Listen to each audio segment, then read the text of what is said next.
Disclaimer, video ini sepenuhnya lahir dari imajinasi penulis dan murni fiksi. Setiap kemiripan nama, tempat, atau peristiwa di dunia nyata hanyalah kebetulan belaka.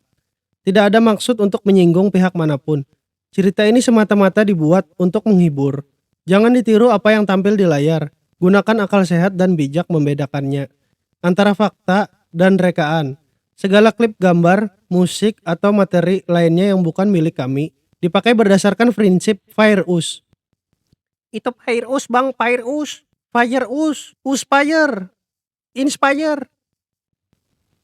Dipakai berdasarkan prinsip fair use. Fire use, itulah. Itu fair use bang, fair use. Tujuan komentar, kritik, edukasi, atau hiburan. Ya, adegan dimuka dengan para petualang yang putus asa berhadapan dengan naga bos raksasa Serbarumus level 67. Naga itu bersiap melancarkan serangan bola api mematikan. Tiba-tiba, sesosok goblin kecil muncul di hadapan naga raksasa itu. 8. Dengan kecepatan kilat, goblin itu menyerang dan menghancurkan naga tersebut. Ya, para petualang hanya bisa bengong. Baru kita lihat naga, seperti nonton sinetron. Si Maki hampir menyedot jarinya, saking syoknya. Si kesatria kayak mikir, mending jual aja armornya, buka warung aja deh. Ini bukan petualangan lagi, ini udah zona menyerah. Terungkap bahwa dalangnya adalah jagoan kita, yang tersenyum puas di atas bukit. Adegan beralih ke dunia nyata. Si jagoan kita ternyata adalah seorang kuli bangunan, yang hidupnya berat, tidak seberat ke hidup kalian. Bang, nggak boleh gitu dong, terlalu fakta banget sih.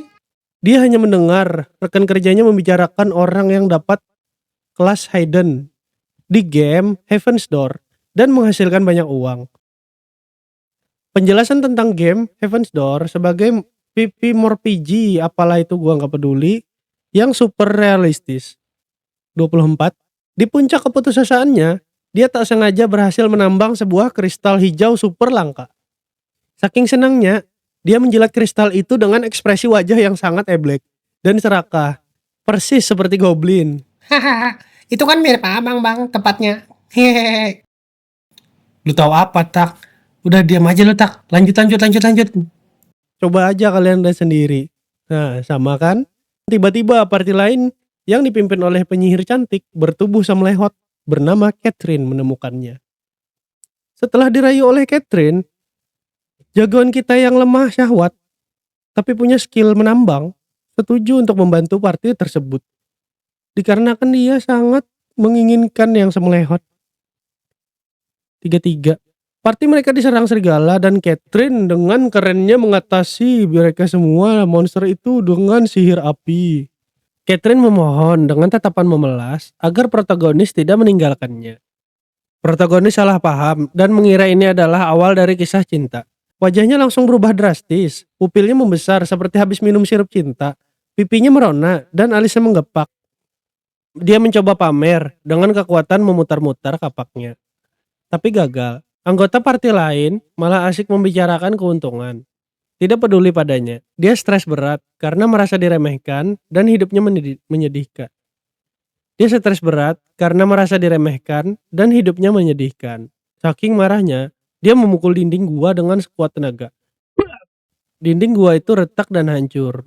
Terungkap sebuah pintu dungeon tersembunyi. Anggota party berambut coklat tiba-tiba menyerang protagonis. Protagonis terkejut dan tidak menyangka pengkhianatan ini. Protagonis terkapar setelah serangan mendadak itu.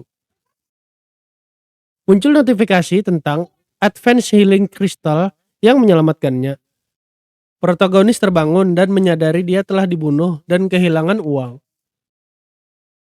Momen-momen eblek, wajahnya penuh amarah dan dendam karena dihianati.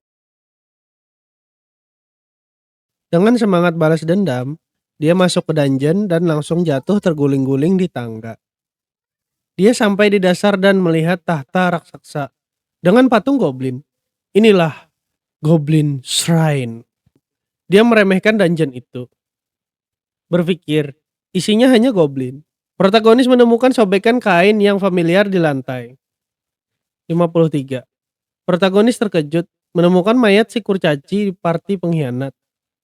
Tiba-tiba muncul jendela peringatan merah tentang dungeon tingkat tinggi. Protagonis mengenali suara dari peringatan sistem itu dan terkejut. Saya juga terkejut melihat ekspresinya yang sangat eblek.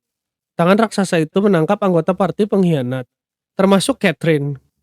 Terungkaplah monster mengerikan, Ginger, level 80, pemilik tangan raksasa itu. Ginger meremukkan para pengkhianat di dalam genggamannya dengan brutal. Protagonis menahan muntah melihat pembantaian sadis itu. Penjelasan sistem tentang bahaya rasa sakit di game yang bisa permanen. Protagonis mengingat jeritan minta tolong Catherine. Protagonis ketakutan dan berpikir untuk berhenti bermain game. Protagonis merasa sendirian dan ditinggalkan. Dengan tekad putus asa, wajahnya menunjukkan seringai nekat, ekspresi eblek, nekat dan bertahan hidup. Muncul pesan sistem yang aneh tentang Raja Goblin yang merasa ada ikatan dengannya. Ya, kayak kita juga bang, ada ikatan bang. Ya, lu ikut-ikutan lagi. Gua ini. Lu ngapain muncul-muncul? Ini gua dengan Bang Botak. Lu sendiri botak. Enak aja lu bilang ya apa? Emang fakta. Coba lu lihat gua ada rambut. Lu sama tuan lu emang botak. Iya sih bang, maaf ya bang. Udah, lanjut. Protagonis merasa bingung dan mempertanyakan pesan itu. Protagonis teringat saat dia diremehkan di dunia nyata. Protagonis mengepalkan tinjunya dengan marah. Protagonis mengingat saat Catherine dibunuh di depannya karena ketidakberdayaannya. Protagonis berteriak frustasi dan marah. Kilas balik kehidupan kerasnya sebagai kuli bangunan. Meluapkan amarahnya pada patung goblin di tahta. Muncul jendela sistem yang menawarkan hidden class Goblin Summoner. Protagonis terkejut dan terharu dengan tawaran itu. Ekspresi eblek bahagia bercampur air mata. Ginger masih mengawasi dengan mengerikan itu. Protagonis memutuskan untuk menerima takdirnya dan melawan. Protagonis mengaktifkan skill Goblin Summon. Muncullah sosok goblin kurus dengan tampang super eblek. Dengan senyuman gila, protagonis memerintahkan goblin cupu itu untuk melawan Ginger. Pertarungan dimulai, monster Ginger menembakkan laser mematikan. Tapi si goblin eblek dengan santainya malah menghindar. Protagonis kita cuma bisa bengong. Hah? Belum selesai bengong, si goblin sudah di depan Ginger dan meninju tangannya sampai meledak. Muka protagonis kita saking kagetnya langsung berubah. Efeknya, protagonis kita langsung kebanjiran XP segunung dan belajar skill super canggih. Memberi makan goblin dan mengajak jalan goblin, itulah skill barunya. Selamat, Anda resmi menjadi pengasuh goblin. Si goblin pamer pose aneh dan di notifikasi XP untuknya pun terus bermunculan. Dengan muka jelek yang eblek dan lidah yang menjulur, si goblin tertawa. Sementara notifikasi XP terus memenuhi layar. Protagonis kita masih tak percaya. Bergumam, sialan, goblin yang kelihatannya lemah ini ternyata cuma lemah syahwat. Dia menyelesaikan kalimatnya dengan kesadaran penuh. Ternyata level maksimal. Misteri dari prolog akhirnya terjawab. Dengan beralih ke kilas balik pembantaian, tangan raksasa Ginger mencengkram salah satu anggota party pengkhianat. Ginger meremukkan orang itu dengan brutal. Di dalam genggamannya, fokus pada wajah Catherine yang penuh teror saat dia juga tertangkap dalam genggaman maut itu. Catherine terlihat berteriak histeris di dalam kapsul VR. Merasakan sakit dan trauma yang sesungguhnya. Seorang pria berjas, itulah asistennya, berlari menghampiri kapsulnya dengan panik sambil berteriak, "Nona!" Wajah si asisten terlihat sangat khawatir saat melihat kondisi majikannya.